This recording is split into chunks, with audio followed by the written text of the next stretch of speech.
আমি নুরুন নাহার, নাহার ব্লগ। আমি আমার ২ মেয়েকে দেখাইছি কি করে পাটি বুনতে হয়।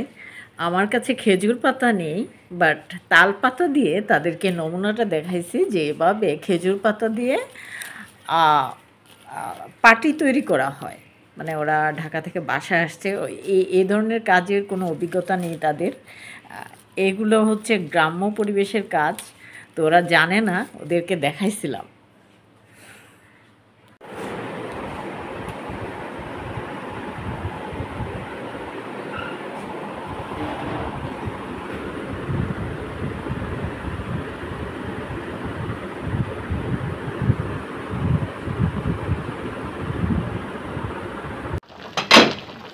এই যে আমি এখানে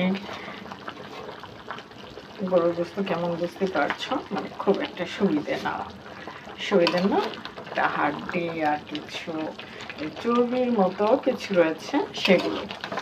তো এখানে আস্ত রসুন দিয়েছি, পেঁয়াজ দিয়েছি গরুর মাংস, সামথিং পানি দিয়েছি, অয়েল দিয়েছি, হলুদের গুঁড়া, মরিচের গুঁড়া, জিরে গুঁড়া, ধনিয়ার গুঁড়া, গরম মশলার পাউডার ইউজ করেছি, আদা ইউজ করেছি। এখন আমি দিয়ে দিব হলো কাঁচা পেঁপে, মানে একটু ঝোলটা একটু ঘন হওয়ার জন্য। এই মাংসটা একটু দীর্ঘ সময় ধরে রান্না করতে হবে, কারণ খুব একটা সুবিধা না, খুব সুবিধা না। বুঝতে হবে তোমাদের, খুব সুবিধা না।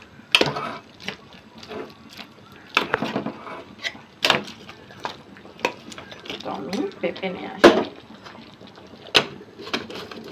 হতে থাক। বাগান থেকে কাঁচা পেঁপে নিয়ে আসছি। আমার মতো তোমরা বাড়ির আঙিনায় মানে পেঁপে গাছ লাগিয়ে নাও, তাহলে কাঁচা পেঁপে সবজি হিসেবে ব্যবহার করতে পারবা। মানে যখন কারি তৈরি করি তখন কিন্তু আমাদের একটু পেঁপে ইউজ করলে স্যুপটা সুন্দর হয়, ভালো লাগে, শরীরের জন্য ভালো। এই যে পেঁপে কেটে নিয়েছি।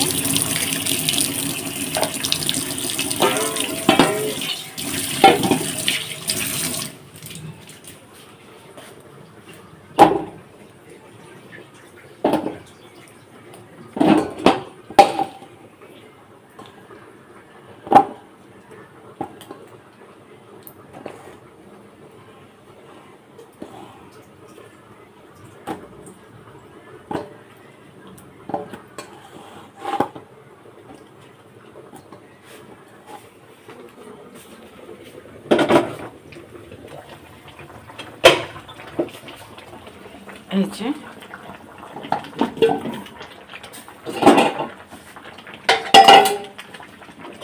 এবার এটা আস্তে আস্তে হবে।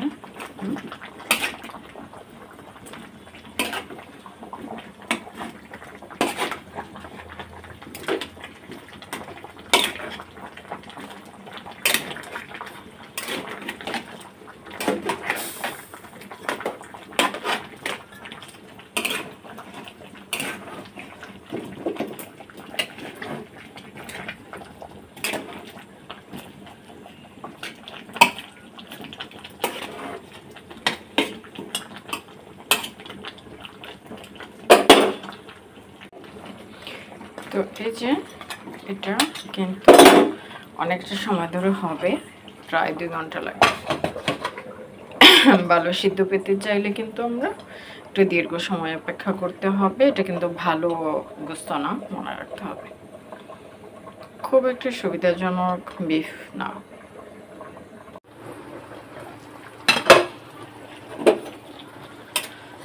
তো এই যে হচ্ছে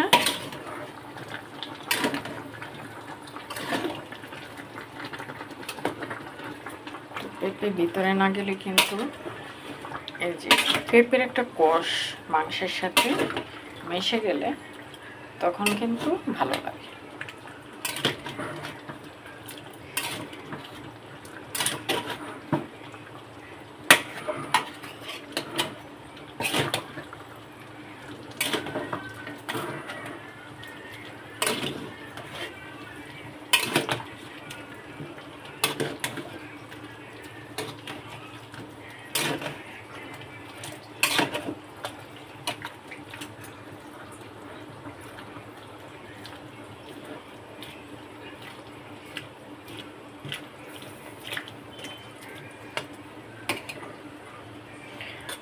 তো এইভাবে আস্তে আস্তে কিন্তু সেদ্ধ হয়ে যাবে, পেঁপেগুলো নরম হয়ে যাবে, মাংস নরম হয়ে যাবে। একটু দীর্ঘ সময় লাগবে রান্না করতে। অনেক দিন পরে আমি নুরুন নাহার ব্লগ, অর্নি অর্পির আম্মু, ওমর ফারুক সাহেবের ওয়াইফ, অনেক দিন পরে দেখাচ্ছি তোমাদের এই যে বিফ কারি তৈরি করা। একটু সময় তো লাগবে সেদ্ধ হতে, আমি এখনো লবণ ইউজ করি নাই, একটু পরে করব।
তাপ কমিয়ে দিয়েছি, দেখতে হবে অলরেডি অর্ধেক হয়ে গেছে।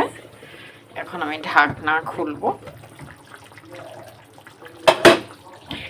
এই দেখো একদম একদম না মানে আদা হয়ে গেছে। এই যে এটা হচ্ছে রসুনটা, বুঝতে হবে, দেখতে হবে কি অবস্থা। আমি কিছুক্ষণ আগে আমার বড় মেয়েকে পাঠিয়েছিলাম লাড়া দিয়ে দেওয়ার জন্য মাংস, মানে লাড়াচাড়া করে দিয়েছে, আসতে পারি নাই চুলার কাছে। অনেকে বলছিলাম বাবা লাড়া দিয়ে দেবে,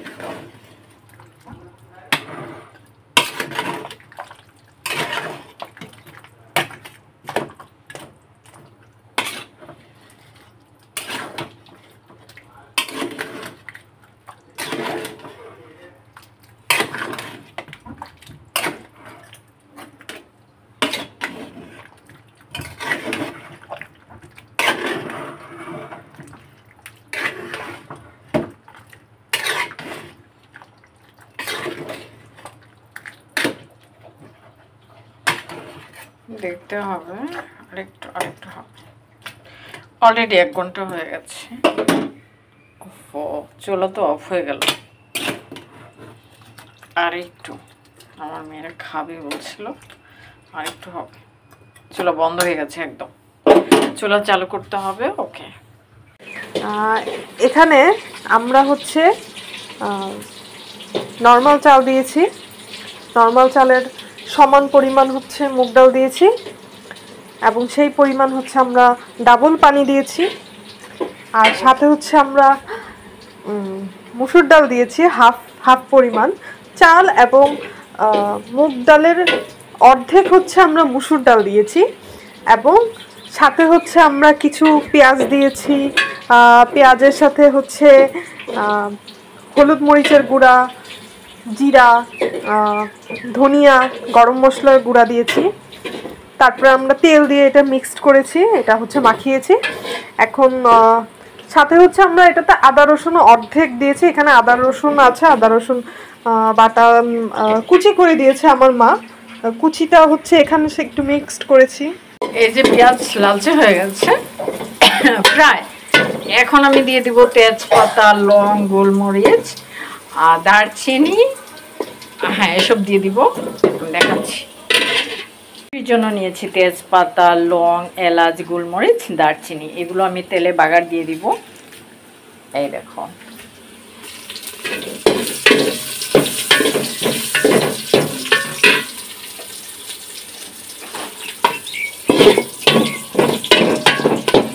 আদা রসুন দাও, দিকে আমাকে সাহায্য করো, দাও হাঁড়িতে দাও। জুল্লু জুল্লু একটা জামা পরে আসছে, এই জামা দেখলি আমার আগুন।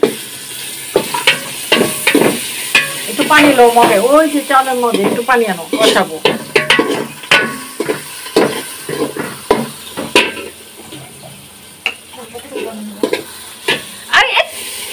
আরেকটু সামান্য কষানো হওয়ার জন্য। হয়েছে হয়েছে,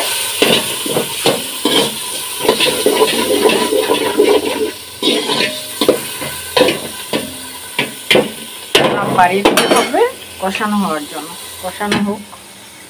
গতকালকে মাংস রান্না করেছিলাম সেটা, কিন্তু সে কারণে খিচুড়ি রান্না করতেছি। খিচুড়িতে কিন্তু আমি পোলার চাল ইউজ করি নাই, যে চাল দিয়ে আমি ভাত খাই সব সময়, সেদ্ধ চাল, সেটা ইউজ করেছি। দেখাচ্ছি তোমাদের। এই যে এখানে ভাতের চাল আধা ঘন্টা আগে ভিজিয়ে রাখছিলাম, আর মসুরির ডাল, তারপর মুগ ডাল হালকা ভেজে নিয়ে কিন্তু এটার সাথে আবার ভিজিয়ে রাখছিলাম, তো ভিজানো হয়ে গেছে। এখন আমি এটার সাথে দিয়েছি পেঁয়াজ, রসুন, আদা বাটা, রসুন বাটা, সামথিং অয়েল অ্যাড করেছি, এটা মাখিয়ে রাখছি। এখন কষাবো, তারপর ঝোল দিয়ে দিব।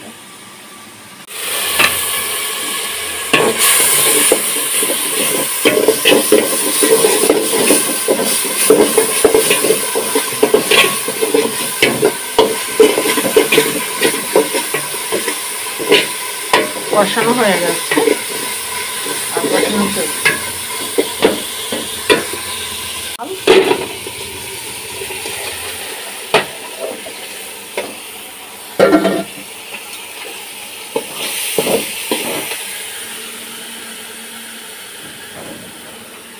তো এটা এখন ভাজা ভাজা করে নেব। তারপর কিন্তু আমি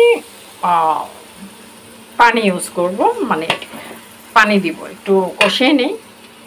এই যে খিচুড়ি আমি তোমাদের এই পর্যায়ে দেখাইতেছি, কিন্তু আসলে তার মাঝখানে অনেকটা সময় পার হয়ে গেছে। যেমন চাল ডাল একসাথে কষিয়ে নিয়ে তারপর কিন্তু পানি পরিমাপ করে দেয়া হয়েছে। তো এই পর্যায়ে এখন আস্তে আস্তে হবে, অনেকটা সময় লাগবে। আর একটু পরে আমি লবণ ইউজ করব। তো জানি না কতটা পারবো দেখাতে। এইভাবে কিন্তু আমরা খিচুড়ি রান্না করি, যেটাকে ঝরঝরা খিচুড়ি বলে। তো খিচুড়ি কিন্তু বিভিন্ন রকমের হয়ে থাকে। এটা কিন্তু মোটা চাল দিয়ে খিচুড়ি রান্না করতেছি আমি। আর খিচুড়ির মধ্যে কাঁচামরিচ দিতে হয়। সরি, আজকে একদম দুঃখিত, আমার কাছে কাঁচামরিচ নেই, তো আমি শুকনো মরিচ ভেজে নিয়েছি। লাস্ট টাইম শুকনো মরিচ ইউজ করবো এটার সাথে। এই যে আমি কিন্তু অলরেডি লবণ দিয়েছি, এটা আসলে হতে সময় লাগবে, একদম মৃদু আঁচে দিয়েছি। পেঁয়াজগুলো সিদ্ধ হতে সময় লাগবে। আসলে আমার হাতের সমস্যার কারণে কিন্তু ওই যে পেঁয়াজ ভালো করে কুচাতে পারি না, সেইখানে একটু সমস্যা রয়েছে। এই যে এখানে শুকনো মরিচ ভেজে নিয়েছিলাম, বলেছিলাম তোমাদের। তো এই যে এখানে একটু লাড়া দিয়ে দিব, শুকনো মরিচ নরম নরম হয়ে যাবে। আমার কাছে কাঁচা মরিচ নেই, সেই কারণে তো এইভাবে আমরা সহজে কিন্তু এই যে কি মুগ ডালের খিচুড়ি, মুগ ডাল দিয়ে, মসুরির ডাল দিয়ে, চাল দিয়ে নিরামিষ খিচুড়ি রান্না করতে পারি। এটার সাথে তোমরা ডিম ভাজা করে খেতে পারো এই খিচুড়ি। তারপরে গরুর মাংস দিয়ে তো অবশ্যই, ইলিশ মাছ ভাজা, এসব দিয়ে কিন্তু এই খিচুড়ি খাওয়া যায়। তো এই যে এখন মানে বলতে গেলে হয়েই গেছে, একদম মৃদু আঁচে দিয়েছি, এটা হবে। আমি নুরুন্নাহার, নাহার ব্লগ। আমি আমার 2 মেয়েকে দেখাইছি কি করে পাটি বুনতে হয়। আমার কাছে খেজুর পাতা নেই, বাট তাল পাতা দিয়ে তাদেরকে নমুনাটা দেখাইছি যে এভাবে খেজুর পাতা দিয়ে পাটি তৈরি করা হয়। মানে ওরা ঢাকা থেকে বাসায় আসছে, এই ধরনের কাজের কোনো অভিজ্ঞতা নেই তাদের। এগুলো হচ্ছে গ্রাম্য পরিবেশের কাজ, তো ওরা জানে না, ওদেরকে দেখাইছিলাম।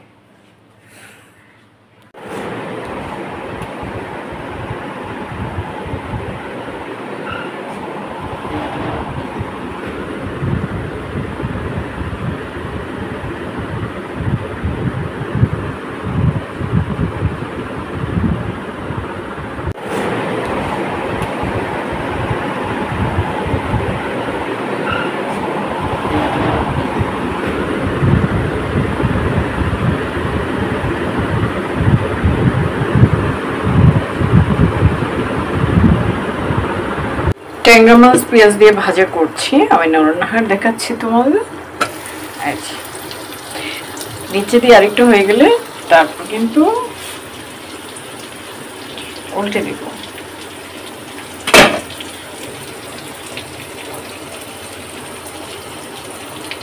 তোমরা জানো ট্যাংরা মাছ কী করে ভাজা করতে হয়। ট্যাংরা মাছ কাটা ছাড়িয়ে মাথা ফেলে দিয়েছি, লবণ দিয়ে খোঁচে ধুয়ে পরিষ্কার করে নিয়েছি। তারপর কোচানো পেঁয়াজ দিয়েছি, হলুদের গুঁড়া, মরিচের গুঁড়া, লবণ অ্যাড করেছি। এখন আমি উল্টে দিব আর কিছুক্ষণ পরে, তাহলে একদম ভাজা ভাজা হয়ে যাবে। এটাকে বলে ট্যাংরা মাছ ভাজা। ওকে, তো নিচের পিঠ হয়ে গেছে।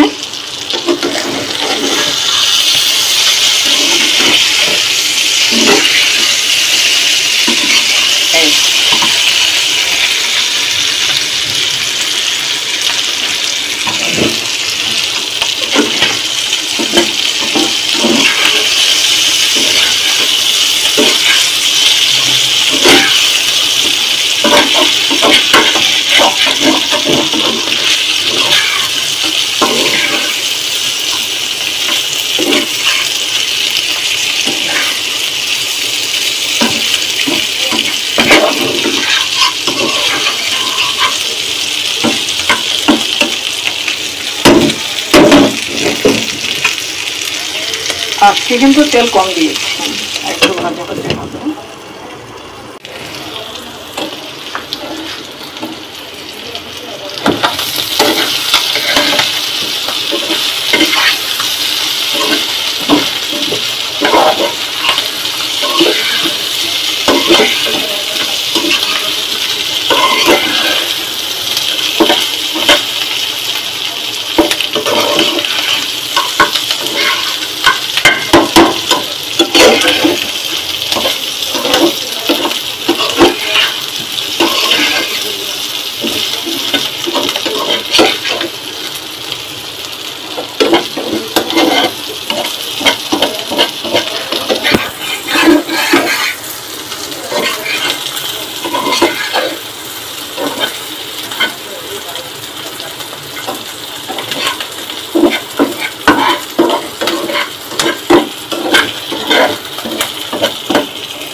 আচ্ছা, মাছ ভাজা আর তুলে নেওয়ার প্রয়োজনে আমার মনে হয় এটা দিয়ে খাওয়া হয়ে যাবে।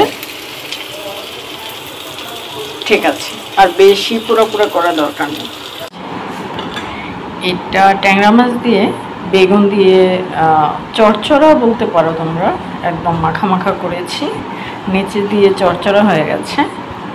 গরম সাদা ভাত দিয়ে এটা খুবই টেস্টি।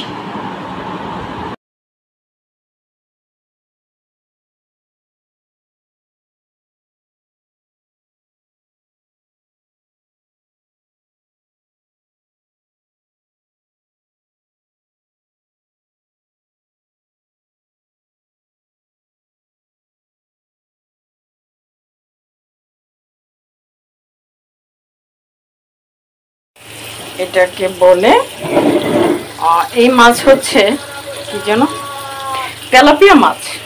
পেঁয়াজ বাটা দিয়ে তেলাপিয়া মাছ ভাজা করতেছি।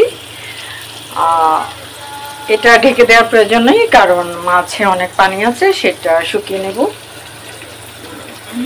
সে কারণে কিন্তু, আর পেঁয়াজ ভাটাগুলো একটু কালচে কালচে হয়ে যাবে। হ্যাঁ, ঢেকে দিলে ভালো হয়, ঢেকে দিই, তাড়াতাড়ি সেদ্ধ হয়ে যাবে, সে কারণে কিন্তু ঢেকে দিতে হয়। আর মাছের পেঁয়াজের ফ্লেভার যেন বাইরে চলে না যায়, সেক্ষেত্রে দেখা যায় যে রাঁধুনি রান্না করে তাকে কিন্তু ফলো থাকতে হবে। আমরা অনেক সময় চেষ্টা করি খোলা রান্না করার জন্য, কারণ ঢাকনা না দিয়ে রান্না করলে কিন্তু সহজে পানি শুষে যায়। আর ঢাকনা দিয়ে ঢেকে দিলে পানিটা আটকে গিয়ে ওই যে মাছ মাংস যেটাই বলো তুমি, সেটা কিন্তু সিদ্ধ হয়।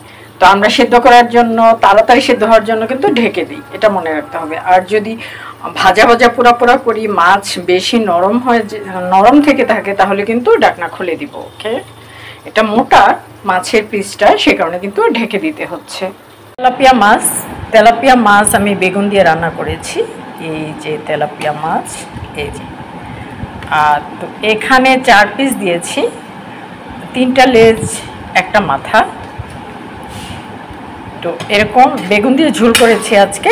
তেলাপিয়া মাছের কিন্তু বিভিন্ন মাছের নাম রয়েছে, আর বিভিন্ন মাছের বিভিন্ন স্বাদ, ভিন্ন ভিন্ন স্বাদ রয়েছে ভিন্ন ভিন্ন মাছের, সেটা বুঝতে হবে তোমাদের। এটা ঝোল করেছি বেগুন দিয়ে তেলাপিয়া মাছ দিয়েছি, উল্টে দিব বলে। আর একটু নিচে দিয়ে ভাজা হয়ে গেলে তারপর কিন্তু উল্টাবো। তো অলরেডি মনে হয় এক পাশ হয়ে গেছে, উল্টে দিব। হ্যাঁ, ওই পাশটা হয়ে গেছে।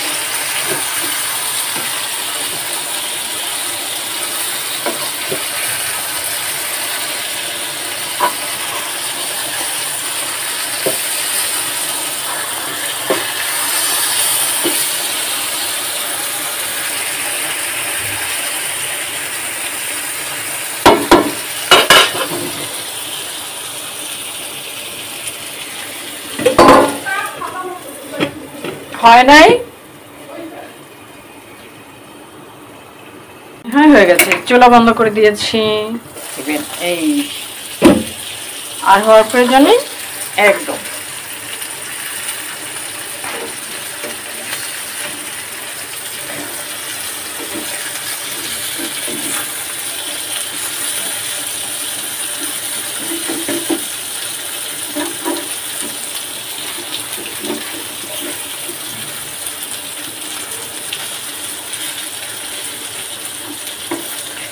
তো তেলাপিয়া মাছ ভাজা হয়ে গেছে,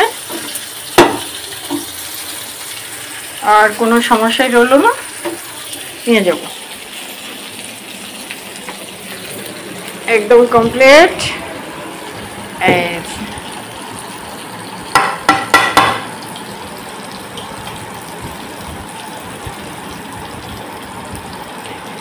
আমি নুরুন নাহার, দেখিয়েছি তোমাদের তেলাপিয়া মাছ কি করে সহজে পেঁয়াজ বাটা দিয়ে ভাজা করতে হয়। আল্লাহ হাফেজ।